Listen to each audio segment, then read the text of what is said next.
kuva mu mwaka w'igihumbi kimwe n'amajana 1972 ishiramwe mpuzamakungu rijejwe gukinga no gutabara mu bihe cibiza n'isibe ryama gifatikanya n'amakungu mu guhimbaza umunsi mukuru mpuzamakungu hari we igisata kijejwe gukinga no gutabara abanyagihugu n'ivyabo.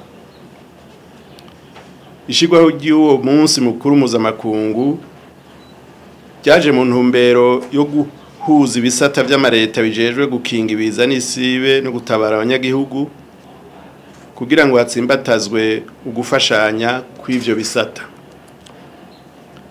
Ni kuva mu mwaka w'ibihumbi 2009 Uburundi bumaze kwinjira muri iryo shirahamwe mpuzamakungu hatangura guhimbazwa umunsi mukuru ngaha mu gihugu wacu.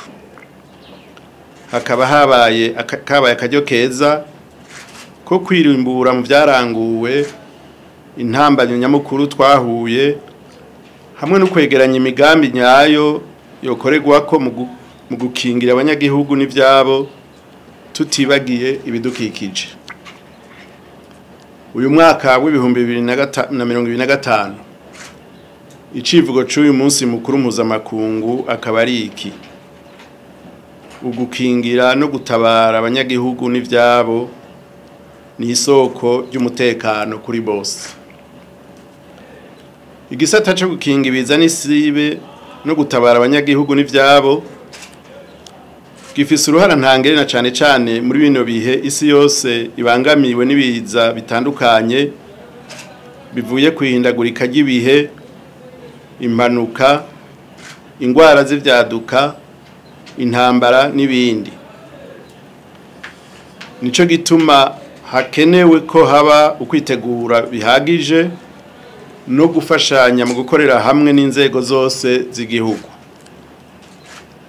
Muri iki gihe igisata cyo gukinga ibiza n'isibe no gutabara bene gihugu n'ivyabo nikicibanda ku butabazi bwa mbere gusa, ariko kiranagerageza gufasha gutorera inyishu ziramye abanyagihugu inyuma y'igihe cibiza, kikanategura imigambi iramye kugira ngo abibiza biba vyashikiye bashobore kwivyukiranya.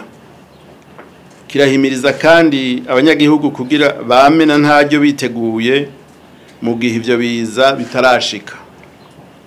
Vyose hamwe rero bigafasha mu ntumbero nyamukuru yo gukomeza imigambi y'iterambere rirama. Utwigoro nk'utu rero ntidushobora gutanga inyishirama mu gihe ibihugu vyose bidashize hamwe inguvu zavyo.